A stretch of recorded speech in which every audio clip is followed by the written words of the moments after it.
வார்த்தைக்கு கடந்து செல்வதற்கு முன்பாக கண்களை மூடி ஜெபம் செய்வோம். மகா இரக்கமும் கிருபையும் நிறைந்த எங்கள் ஆண்டவராகிய இயேசு கிறிஸ்து, இந்த காலை வேளையிலே நம்முடைய வார்த்தையை நாங்கள் கேட்க இருக்கிறவங்க தாவை அடியானை மறைத்து பரிசுத்தாவினால் ஏவப்பட்டு பிரசங்கம் பண்ண இருக்க தேவ வார்த்தை வந்திருக்கிற ஒவ்வொரு தேவ பிள்ளைகளுக்கும் மிகுந்த ஆசீர்வாதமாய் மாற்றித்தாருங்க. இந்த வார்த்தை அவர்களுக்குள்ளாக உருவாக்கத்தாக குத்தி அந்த சத்தியத்தில் நடக்க கிருபை செய்யுங்க தேவைப்பட. அவங்க இங்கிருந்து கடந்து செல்லும் பொழுது இயேசு கிறிஸ்துவனுடைய மெய்யான சமாதானத்தை பெற்ற பிள்ளைகளாக கடந்து செல்ல முடியும். இயேசு நாம் வேணுகிறோம். ஆமென். அல்லேலூயா. இந்த வேளையிலும் கூட நாம் தியானிக்க இருக்கிற தேவ காரியம், இன்னைக்கு உலகத்துல கிறிஸ்தவர்களாக இருக்கிற நாம் ஜெபிப்பதில்லை. ஜெபம் கிடையாது, எந்த வீட்லையும் ஜெபம் கிடையாது. இன்க்ளூடிங் ஊழியக்காராக இருக்கிற எங்களிடத்திலையும் ஜெப குறைப்பு இருப்பதனாலே தேசத்திலே ஒரு மாற்றம் இல்லை, புரட்சி ஏற்படுவதில்லை. இன்னும் இயேசு கிறிஸ்து அறியாமல் எத்தனையோ ஜனங்கள் இருக்கிறாங்க. அந்நிய தெய்வங்களை வணங்கி கொண்டு இருக்கிற அன்பான சகோதர சகோதரிகள் இருக்கிறார்கள். உண்மையான தெய்வம் இயேசு கிறிஸ்து என்பதை அறிந்து கொள்ளும்படியாக தைரியமாக சத்தியத்தை வெளியே கொண்டு போய் சொல்லும்படியாக இந்த நாளிலே முழங்கால் படித்து செபிக்க வேண்டும். கிறிஸ்தவனை ஆகிய நீ என்ன செய்யணும்? பிறருக்காக செபிக்க வேண்டும், மற்றவங்களுக்காக ஜெயிக்கணும். சுயநலமான ஜெபம் கேட்கக்கூடாது. ஆமென். பிறருக்காக ஜெபிக்கணும். இயேசு கிறிஸ்து பிறருக்காக ஜெபித்தார், அற்புதம் நடந்துச்சு, அதிசயம் நடந்துச்சு. நம்ம எப்ப பார்த்தாலும் நம்மளுடைய குடும்பத்துக்காகவும் நம்முடைய சுகவீன பலவீனத்துக்காக தான் ஜெயிக்கிறோம். சுயநலமான ஜெபம் இருக்கு, பொது நலமான ஜெபம் இல்லை. இயேசுவை நீங்க அறிஞ்சிருக்கிறீங்க, இயேசுவை தெரிந்திருக்கிறீங்க, இயேசு கிறிஸ்து உங்களுக்கு நன்மை செய்திருக்கிறார் என்பதை நீங்கள் என்ன செஞ்சிருக்கிறீங்க? உணர்ந்திருக்கிறீங்க. இல்லையா? ஆனால் அந்த இயேசு கிறிஸ்து உனக்கு செய்த நன்மையை பிறரிடத்தில் எடுத்து கொண்டு போக வேண்டும் என்றால் நீ செபிக்க வேண்டும். ஆண்டவரே, என் பக்கத்து வீட்டில் இருக்கிற என் சகோதரனுக்காக நான் செபிக்கிறேன். குடிப்பழக்கத்திலிருந்து அந்த சகோதரன் விடுதலை பெற வேண்டும் செபிச்சீங்கன்னா ஆண்டவர் என்ன செய்வார்? உங்கள் ஜெபத்தை கேட்பார், விடுதலை தருவார். ஆமென். அல்லேலூயா. இன்னைக்கு எத்தனையோ குடும்பங்கள்ல குடிப்பழக்கத்தினால இந்த தமிழ்நாட்டிலே குடும்பங்கள் சீரழிந்து போயிருக்கிறது. ஆமென். சின்ன பிள்ளைகள் முதற்கொண்டு குடிக்க ஆரம்பிச்சிருச்சு. பெண் பிள்ளைகள் பள்ளிக்கூடங்கள்ல பெண் பிள்ளைகள் குடிக்குது. அல்லது எதனால் தாங்கள் என்ன செய்கிறார் என்பதை அறியாதபடி தங்களுடைய கற்பை இழந்த நிலையிலே இருக்கிறார்கள். ஆமென். விலைமதிக்க முடியாத அந்த கல்யாண மஞ்சத்தை அசுஸ்தப்படுத்தி அதனுடைய விலை என்னவென்று அறியாது இருக்கிறார்.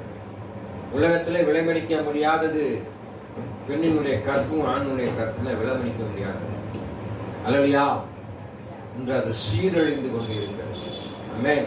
ரொம்ப வேதனைக்குரிய காரியம். அன்பான தேவ பிள்ளைகளை, உங்க பிள்ளைகளை கவனமா வளர்க்கணும்னா நீங்க செபிக்கணும். உங்க பிள்ளைகளுக்காக செபிக்கணும்.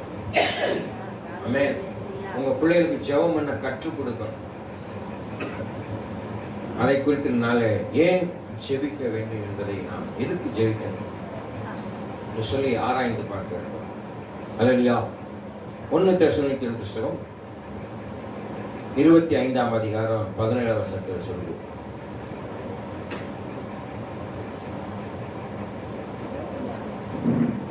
1 தெசலோனிக்கேயர் புத்தகம் 2ஆம் அதிகாரம் பாருங்க, 2:17 வாசிச்சு பாருங்க.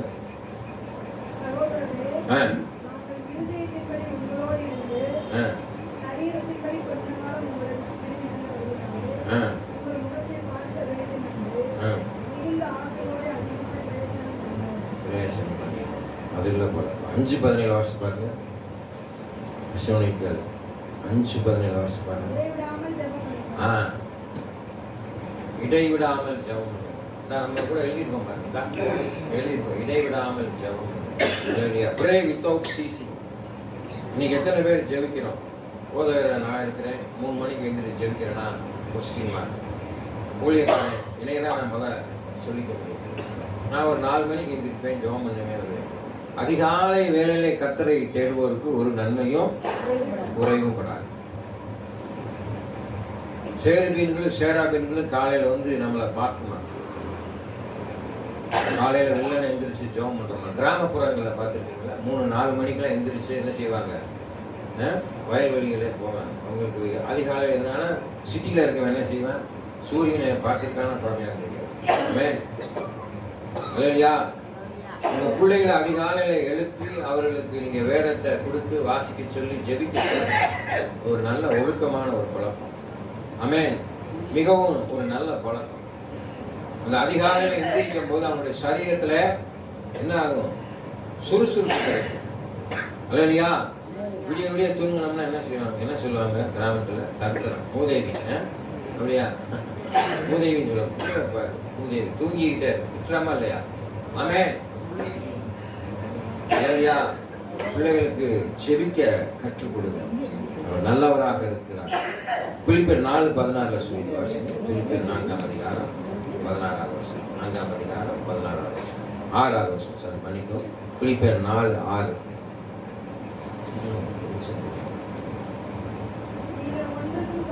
நீங்கள் ஒன்றுக்கும் கவலைப்படாமல் எல்லாவற்றையும் குறித்து உங்கள் விண்ணப்பங்களை சோத்திரத்தோடு கூடிய நாம் எழுதி போட்டிருக்கோம் பாரு. நம்ம சோத்திரத்தோடு கூடிய வேண்டுதலான ஜெபத்தால் தேவனுக்கு தெரியப்படும். ஒன்ன குறித்து கவலைப்படக்கூடாது. எதை குறித்து கவலை? ஏன்னா கவலைப்படுவதனால் ஒரு முளத்தை கூட்டவோ குறைக்கவோ முடியாது. அல்லையா? நீ கவலைப்படுவதனால என்ன செய்ய முடியும்? ஒண்ணுமே செய்ய முடியாது. அந்த கவலைக்கான காரணம் என்ன என்பதை ஆராய்ந்து பாருங்க. ஏன் கவலைப்படுற? தப்பு செஞ்சேன்னா கவலைப்படுற. நோய் எப்படி வருது உனக்கு? தவறு செய்யறதுனால நோய் வருது. தெய்வம் ஒரு நாள் உனக்கு நோயை கொடுப்பதே இல்லை. ஒரு நாள் தெய்வம் நோய் கொடுக்கவே கொடுக்காது. சில பேர் தெய்வம் வந்து கண்டிச்சிருக்கணும். அவர் மன்னிக்கிற தெய்வமாக இருக்கிறார். அல்லேலூயா. ஆமென். ஒரு நாள் தெய்வம் கண்டிப்பதில்லை. பொல்லாதவர்களாகிய நீங்கள் உங்கள் பிள்ளைகளுக்கு நல்ல ஈவை கொடுக்க நினைக்கும் பொழுது ஆண்டவர் நல்லதாக கொடுப்பார். உங்க பிள்ளைகளுக்கு மீனுக்கு பதிலாக பாம்பை கொடுப்பீங்களா? அப்பத்துக்கு பதிலாக கள்ளத்தின்னு சொல்லுவீங்களா? சொல்ல மாட்டீங்க. வேற வசனத்துல சொல்லுங்க. அப்ப நீங்களே அதான் சொல்றாரு, பொல்லாதவர்களாகிய நீங்களே. எப்படி சொல்றாரு பாருங்க? பொல்லாதவர்களாகிய நீங்களே உங்க பிள்ளைகளுக்கு நல்ல ஈவை கொடுக்க நினைக்கிறீங்க. நல்லதுதான் செய்யணும்னு நினைப்பீங்க. அல்லையா? எந்த தகப்பனோ எந்த தாயோ தான் புள்ள கெட்டு போகணும்னு விரும்பவே மாட்டாங்க. விரும்புவாங்களா? விரும்ப மாட்டாங்க. நல்லா இருக்கணும்னு நினைப்பாங்க. அப்ப நல்லதுதானே செய்வாங்க. ஆனா இன்றைய நாள்ல பிள்ளைகள் நல்லதை அறிந்து கொள்வதில்லை. உன்னை சின்ன குழந்தையில இருந்து எறும்பு கடிக்காம கொசு கடிக்காம உன்னை பாதுகாத்து குளிப்பாட்டி பராமரித்து உன்னை என்ன சொல்றாங்க? வளர்க்குறாங்க. ஒரு சர்டன் ஸ்டேஜ் வந்தவொடனே பிள்ளைங்க என்ன ஆயிருக்கு? தாய் தகப்பன் பேச கேட்க மாட்டேங்குது. ஆமென். என்ன வளர்ந்துட்டாங்க. அப்படி அல்ல. உதாரணமா என்னுடைய தகப்பனார் 10 வயசு இருக்கும்போது அவருடைய தகப்பனார் இறந்தார். அவங்க தாயாருக்கு அவ்வளவு கீழ்ப்படிவார். 1982 இறந்தாங்க. எனக்கு கொஞ்சம் விவரம் தெரியும். அப்படி இருந்தும் அந்த வயசுல எங்க அப்பா அவங்க அம்மாக்கு 83 வயசு தாய்க்கு ரொம்ப கீழ்ப்படிந்து நடந்தாங்க. எங்களுக்கு கற்றுக் கொடுத்தாங்க. கீழ்ப்படிதலை கற்றுக் கொடுத்தாங்க. அதனாலதான் இன்னைக்கு போதகராக இன்னைக்கு உங்க இடத்துல பிரசங்கம் பண்ணும்படியாக தேவன் செய்திருக்கிறாங்க. உங்க பிள்ளைகளையும் நீங்க என்ன செய்யணும்? கற்றுக் கொடுக்கணும். தாயை போல பிள்ளை, நூலை போல சேலை. ஆமென். நம்மளை பார்த்துக்கிட்டே இருக்குங்க பிள்ளைங்க. அம்மா என்ன செய்யறாங்க, அப்பா என்ன செய்யறாங்க, மிகவும் கவனமா இருங்க. உங்க பேச்சிலே உங்கள் செயலிலே கவனமா இருங்க. நீங்க கிறிஸ்துவுக்குள்ள இருக்கிறீங்கன்றதை அவங்க அறிந்து கொள்வதற்கு நீங்க என்ன செய்யணும்? வா உட்காரு, அமரு. காலையில உட்கார்ந்து என்ன செய்யணும்? ஜெபம் பண்ணணும். வேதத்தை வாசிக்கணும். நீ வாசிக்கிறத பார்த்து நீ ஜெபம் பண்றதை பார்த்து உன் பிள்ளை என்ன செய்யும்? ஆட்டோமேட்டிக்கா ஜெபம் பண்ண ஆரம்பிச்சு. செய்யுமா செய்யாதா? நீ என்ன செய்யறியோ அதைத்தான் செய்யும். நீ தானே கையை பிடிச்சா அதை நடந்து கூட்டிட்டு போறதுக்கு கற்றுக் கொடுக்குற. நடக்க முடியாத குழந்தை என்ன செய்யற? கையை பிடிச்சு நடக்க கற்றுக் கொடுக்க. ஒரு நடை வண்டியை வாங்கி கொடுத்து அதை தள்ளிக்கிட்டே போக செய்யணும். இப்ப வேதத்தை கொடுத்து வேதத்தை வாசிக்க வைத்து அவர்கள் நல்வழிப்படுத்த வேண்டியது பெற்றோராகிய நம்மளுடைய கடமை. ஆமென். அல்லேலூயா. இங்க வேதம் சொல்லுது பாருங்க, சமாதானத்தோடு இருக்கணும். எப்பயுமே அங்க சொல்லு, நீங்கள் ஒன்றுக்குமே கவலைப்படாமல் எல்லாவற்றை குறித்தும் உங்கள் விண்ணப்பங்களையும் சோத்திரத்தோட கூடிய வேண்டுதல்களையும் தேவனுக்கு தெரியப்படுத்துகிறார். கர்த்தர் கொடுத்தார், கர்த்தர் எடுத்தார். யோபு சொன்னான். என்ன சொன்னா யோபு? பிசாசு போய் ஆண்டவர்கிட்ட கேட்டுச்சு, யோபுவை போல ஒரு உத்தமன் யாருமே இல்லை, அதனால நான் அவனை சோதிக்க போறேன் அப்படின்னு சொல்லி பிசாசு பிதாட்ட பெர்மிஷன் கேட்டு யோபுவை போய் சோதிக்குது. அவன் ஆஸ்தியை இழந்தான், சொத்தை இழந்தான், பிள்ளைகள்லாம் செத்து போச்சு, ஆடு மாடு செத்து போச்சு, கொண்டாட்டி ஒண்ணுதான் மிஞ்சி இருந்துச்சு. அல்லையா? அப்ப கூட அவன் கடவுளை விட்டு விலகவே இல்லை. அல்லையா? அவன் கொண்டாட்டி போய் சொன்னான், தேவனை தூஷித்து ஜீவனை விடுங்க, எதுக்கு வச்சுக்கிட்டு இருக்க அப்படின்னு சொல்லி சொன்னபோது கூட அவன் என்ன செய்யல, ஓ அப்படின்னு சொல்லிட்டு அவன் தேவனை தூஷிக்கவே இல்லை. கடைசி வரைக்கும் இதனால ரெட்டிப்பான நன்மை, பிள்ளைகள் ரெட்டிப்பாக பிறந்தது. 4 பிள்ளை இருந்தால் 8 பிள்ளை பிறந்துச்சு அவனுக்கு. ஆடு மாடுகள் பெரியது. தேவ பிள்ளைகளை கடவுளை தேடி இறுக்கி பிடிச்சிக்கிட்டீங்கன்னு வச்சுக்கோங்க, வேண்டுதல் சோத்திரத்தோடு நன்றியோடு நீங்க சொன்னீங்கன்னா பெருகும். உங்க வாழ்க்கையில அழிவே இருக்காது, பெருகதான் செய்யும். உன் வீட்டில் பெருக்கம் இல்லைன்னா உன்ட குறை இருக்குன்னு அர்த்தம், உன்ட ஏதோ ஒரு குறை இருக்குன்னு அர்த்தம். இந்த குறையை பார்த்து நிவர்த்தி செய்ய வேண்டும். உன் பிரச்சனைக்கு தீர்வு யாரு? இயேசு ஒருவர் தான். இந்த உலகத்தில் இருக்கவெல்லாம் உன் பிரச்சனையை தீர்க்க மாட்டான். அல்லையா? ஒண்ணுமே செய்ய மாட்டான். பின்னாலே உன் பிரச்சனை குறித்து வியாக்கியானம் பண்ணுவான், பேசுவான், கிண்டல் பண்ணுவான், கேள்வி பண்ணதான் செய்வான ஒழிய உன் பிரச்சனைக்கு தீர்வாக இருக்கவே மாட்டான். அவன் ஊழியக்காரனா இருந்தாலும் சரி, யாரா இருந்தாலும் சரி, இயேசு ஒருவரே உன் பிரச்சனைக்கு தீர்வாக இருக்கிறார். ஆமென். நான் என்ன செய்வேன், உங்க பிரச்சனையை சொன்னேன், அப்படியே சிஸ்டர் சொல்லுங்க சிஸ்டர் அப்படின்னு சொல்லிட்டு நான் என்ன செய்வேன், ஆண்டவரே அவங்களுக்காக சொல்லுங்கன்னு சொல்லிக்கிறேன். அதான் செய்ய முடியும். ஆனால் என்னுடைய ஜெபத்தை காட்டிலும் உங்களுடைய ஜெபம் மேலானது. உடனே கேட்பார். அல்லையா? ஜெபத்துல நிலைத்து இருக்குங்க, தரித்து இருக்குன்னு சொல்லி 1 தீமோத்தேயு புத்தகம் 2ஆம் அதிகாரம் 1வது வசனம். 1 தீமோத்தேயு புத்தகம் 2ஆம் அதிகாரம் 1வது வசனம்.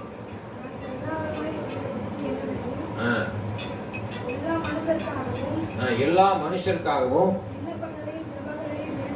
விண்ணப்பங்களையும் ஜெபங்களையும் வேண்டுதல்களையும் சோத்திரங்களையும் பண்ண. நம்ம செய்யற ஒரே தப்பு என்ன தெரியுமா, நம்ம வாட்டுக்கு பலசரக்கு லிஸ்ட் மாதிரி ஜெபிச்சுக்கிட்டே நான் சொல்லிக்கிட்டே தான் இருக்கேன். ஆனால் ஆண்டவர் உங்களுக்கு செய்த நன்மைக்காக நன்றி சொல்லியிருக்கீங்களா? இன்னைக்கு நாங்கள் நின்று உங்களுக்கு பிரசங்கம் பண்றேன், ஆண்டவரே இன்னைக்கு எனக்கு உயிரை கொடுத்துருக்கீங்க, இன்னைக்கு பிரசங்கம் பண்ண முடியாத ஒரு சுவாக்கியத்தை கொடுத்துருக்கிறீங்க, ஜனங்களை பார்க்க முடியாத ஒரு ஆசீர்வாதத்தை தந்திருக்கீங்க, நன்றி என்று சொல்லணும். நான் சொல்றேன். ஆமென். ஒவ்வொரு நாளும் நீ படுத்து எந்திரிக்கும் போது இன்னைக்கு உயிரோட இருக்கேன்னா அது ஆண்டவருடைய கிருபை. நன்றி சொல்ல கற்றுக்கொள்ளுங்க. அல்லையா? ஒரு பிறந்த நாளுக்கு ஒரு பிறந்த நாளுக்கு ஒரு குழந்தை வந்து உனக்கு ஒரு மிட்டாய் கொடுத்துச்சுன்னா உடனே என்ன சொல்றீங்க? தேங்க்யூ. மிட்டாய்க்கே நன்றி சொல்ற. உன் வாழ்க்கையில ஆயுசு நாட்டில் கூட்டி கொடுத்துருக்க, ஆனால் நன்றி சொல்வதில்லை. அல்லையா? நன்றி சொல்லணும். ஆமென். கசப்புகளையும் இதுகளையும் நம்ம இதயத்துல வைத்துக் கொள்ளக்கூடாது. அல்லேலூயா. Praise father. இங்கே வேதவசனம் சொல்லுவார், வாசிங்க. யோவான் 16:24.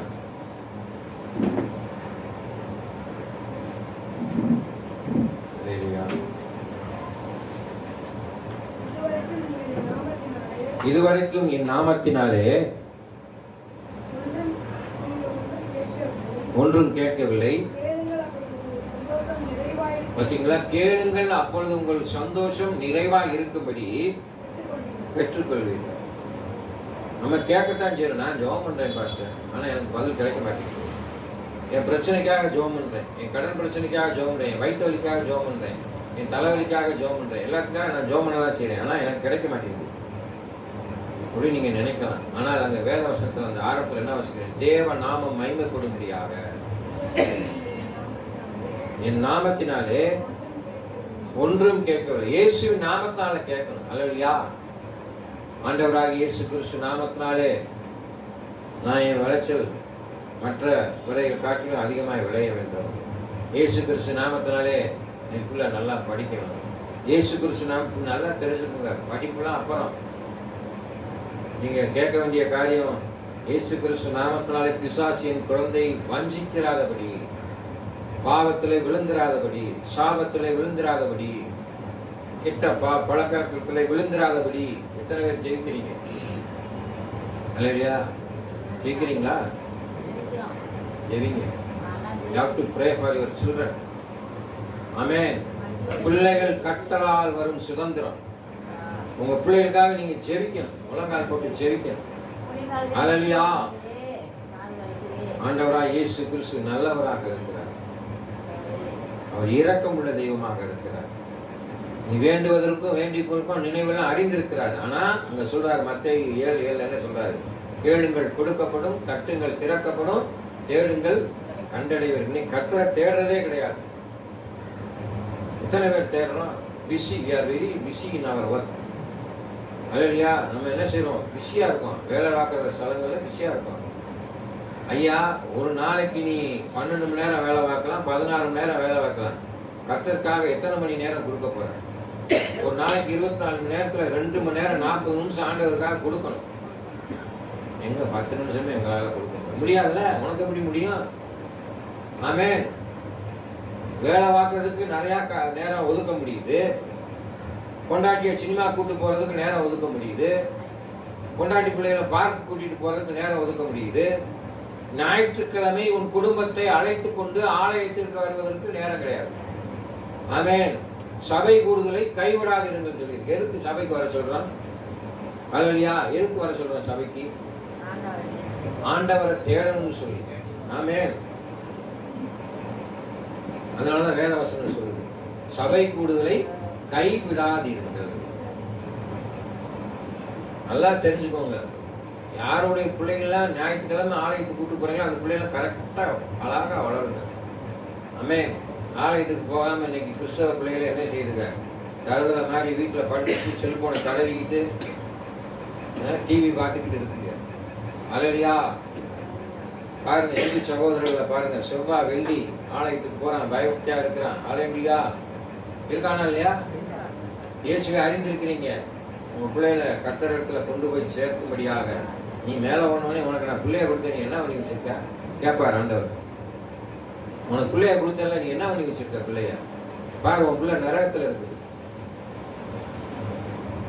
கேட்பாரா இல்லையா? கனி கொடுக்கக்கூடியவர்களா இருக்கணும். ஆமென். நல்லா கவனிச்சுக்கோங்க. இன்னைக்கு ரொம்ப கவனமா இருக்கணும் உங்க வாழ்க்கையில. ஜெபம் ரொம்ப முக்கியம். ஜெபமே ஜெயம். ஜெபமே ஜெயம். ஜெயிச்சாதான் வெற்றி பெற முடியும். ஜெபம் இல்லாத வீடு கூரை இல்லாத வீடு. ஆமென். அங்க வேத வசனம் சொல்லுவார், வாசிங்க மறுபடியும். சங்கீதம் 55:22. பிரச்சனைக்கு விடுதலை தராரு. ஜெபிச்சேன்னா உன் பிரச்சனைக்கு விடுதலை தருவாரு, உன் கவலைக்கு விடுதலை தருவாரு, உன் வியாதிக்கு விடுதலை தருவாரு. கர்த்தர் மேல் உன் பாரத்தை வைத்து விடு, அவர் உன் ஆரைப்பார். நீதிமான் ஒரு நாள் தள்ளாடுவதே கிடையாது. அல்லேலூயா. வருஷத்துல ஆரம்பத்தில் என்ன சொல்லி பாருங்க? கர்த்தர் மேல் உன் பாரத்தை வைத்து விடு. வருத்தப்பட்டு பாரம் சுமப்பவர்களை எல்லோரும் என்னிடத்துல பாருங்க. ஆனா நம்ம பாரத்தை கொண்டு என்ன செஞ்சிடறோம்? வேலை பார்க்குற ஸ்தலங்கள்ல ஃப்ரெண்டுகள்கிட்ட சொல்றது, நண்பர்கிட்ட சொல்றது. சில இடங்கள்ல பெண்கள் என்ன செய்வான்? அந்த விளைவினத்தை வச்சு தவறா என்ன செய்யறான்? பயன்படுத்த ஆரம்பிச்சிடறான். ஆமென். அதனால குடும்பம் கெட்டு போயிடும். ஆண்களையும் அது மாதிரிதான். இப்ப குடும்பத்துல இருக்கிறத பத்தி மனைவிட்டு இருக்கிற குறைகளை சொல்லினோடனே அது வேற பெண்மணி அவர்கிட்ட கரிசனை காமிச்சோடனே தவறான உறவுகள் ஏற்பட்டு குடும்பம் கலைஞ்சு போயிடும். இன்னைக்கு கோர்ட்ல போய் நிக்கிறீங்க. Divorce, mutual understanding, committing adultery, நிறைய கேஸ் இருக்குது. இன்னைக்கு அப்படிதான் இருக்குது. அப்ப கர்த்தர் மேலதான் உன் பாரத்தை வைக்கணும். உன் கவலை, உன் கஷ்டம், உன் துன்பம் எல்லாத்தையும் ஆண்டவர்கிட்ட சொல்லு. தனிப்பட்ட முறையில் ஆண்டவர்கிட்ட சொல்லும்போது ஆண்டவர் செவி கொடுத்து கேட்பார், அதுக்கு பதில் கொடுப்பார். அதுக்கு என்ன சொல்லிருக்காரு பாருங்க? கர்த்தர் மேல் உன் பாரத்தை வைத்துவிடு, அவர் உன்னை ஆதரிப்பார். அவர் தான் ஆதரிக்கக்கூடியவர், அவர் தான் நன்மை செய்யக்கூடியவராக இருக்கிறார். அல்லேலூயா. எல்லா விதமான ஆதாரமும் அவர் தான் வச்சிருக்கிறார். உன்னை குறித்த ஆதாரமும் அவர்கிட்ட தான். அவர் ஆதரிக்கிறது மாத்திரம் இல்லை, உன்னை குறித்த முழு ஆதாரமும் அவருடைய கரத்துல இருக்கிறது. நீ எப்படிப்பட்டவன், எப்படிப்பட்டவள், நீ என்ன செய்த, ஏது செய்த எவிடன்ஸ், ஆதாரம் அவரிடத்துல இருக்கிறது. அவர்தான் உன்னை ஆதரிக்க வேண்டும். ஆமென். அல்லேலூயா. அன்பான தேவ பிள்ளைகளே, வேதவசனம் வாசிக்கணும் பாருங்க. 1 பேதுருவின் புத்தகம் 5ஆம் அதிகாரம் 7ஆவது வசனம். 1 பேதுரு புத்தகம் 5ஆம் அதிகாரம் 7ஆம் வசனம்.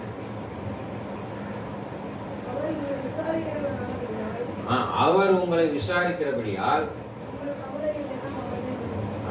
அவங்க கவலையெல்லாம் யார் மேல இருக்கு? அவர் மேல இருக்கு. அவர் உங்களை விசாரிக்கிறார்.